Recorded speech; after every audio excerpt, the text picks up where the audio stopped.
So I'm coming to you today to offer you some value on a topic I get asked about a ton. I'm not necessarily getting asked to make a video about this topic a lot, but I am getting asked about it a ton, and it is how to get started on your health and fitness journey. I know that it was a huge deal for me when I got started on mine, and have kind of figured out a way to streamline the process so that you don't get overwhelmed. And that's what we're all concerned about, right? Getting overwhelmed and failing.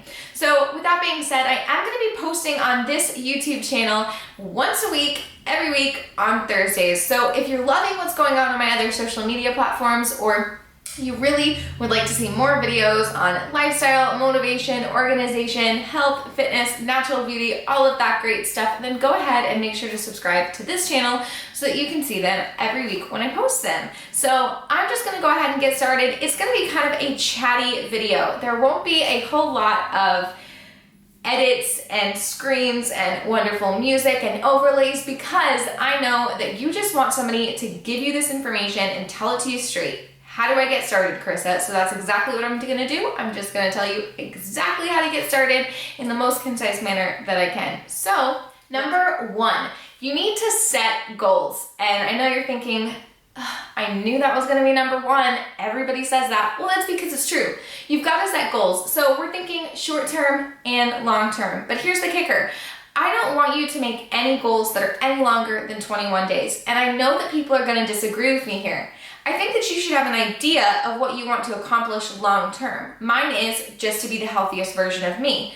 Now, that seems pretty vague, but if I have that idea in mind and I make all of my short-term and long-term goals in accordance with that principle, things get a lot easier. I know for me, I tend to get overwhelmed if there's a long goal, like a 2-month goal or a 6-month goal or a year goal. That's really scary to me, and I have no idea how I'm gonna get there, because sometimes I don't even know what I'm gonna eat for breakfast the next day. So I have to stick with about 2 weeks to 21 days. From there, I'm gonna set weekly and daily goals. Each day I wake up and I set my intention for the day. What do I want to happen? What do I want to fix? What do I want to focus on? I do the same thing weekly, and I really map it out to figure what is it that I want to accomplish this week. So make sure to set a short-term and a long-term goal. You can make the long-term goal whatever length you want, but I have found that 21 days max works best for me. Number two, you have to make a plan. Like, duh, that you knew that was gonna be the next one after goal setting, right? You knew that. So you've got to make a plan, and I suggest writing it down. In fact, I don't even suggest that you need to do it. Write it down. I use a calendar for my workouts, and I just have my meals written down, and I usually use the same paper that I'm going grocery shopping with. But you've got to write it down, and here's what you have to plan out. Here's the things that you need to write down. You need to write down your meals. You need to figure out the day before at least. That's the latest that you need to wait to do it. At least the day before, to figure out what you're gonna be eating. You need to plan out your workouts and what time you're going to do them. And for that matter, I think that you should get a plan for all areas of your life anyway, because it's gonna make you more efficient, but you definitely need to plan your workouts. The last thing that you need to think about is, what am I gonna do if I have a bad day? What am I gonna do if things don't work out in my favor and I just have a bad day and I don't feel like working out? How am I gonna get myself in the mood for that? Because bad days are gonna happen, and they happen as soon as you decide to make a change and do something awesome for your life. It's just how it always works. So figure out, what am I gonna do to put myself back in the mood for working out? For me, I follow Chalene Johnson's advice, and I just tell myself I'm gonna work out for at least 5 minutes. And if I'm not feeling it after 5, I can quit.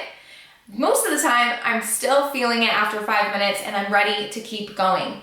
Another thing is just taking a break, taking a minute to get your thoughts together, calm down, allowing yourself to feel whatever emotion it is that you're feeling with that bad day, and then moving on from there. But you have to have a plan for how you're going to get started. Number 3 is you have to get support.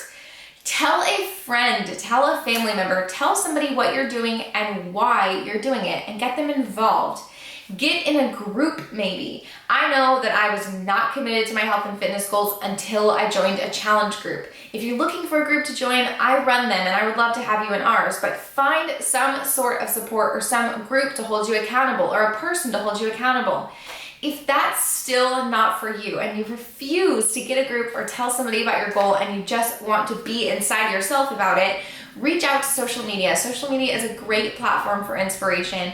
Facebook is pretty awesome, but Instagram is where it's at for health and fitness. So if maybe you just want some nice pictures to look at every day to motivate you, or you want to follow some fitness accounts, that's a great way to go about it. But you have to have some form of support. Social media is a great way to keep yourself motivated, but you may not be getting all the support that you need there. So I really encourage you to tell someone about your goals, why you want to achieve them, and give them permission to hold you accountable.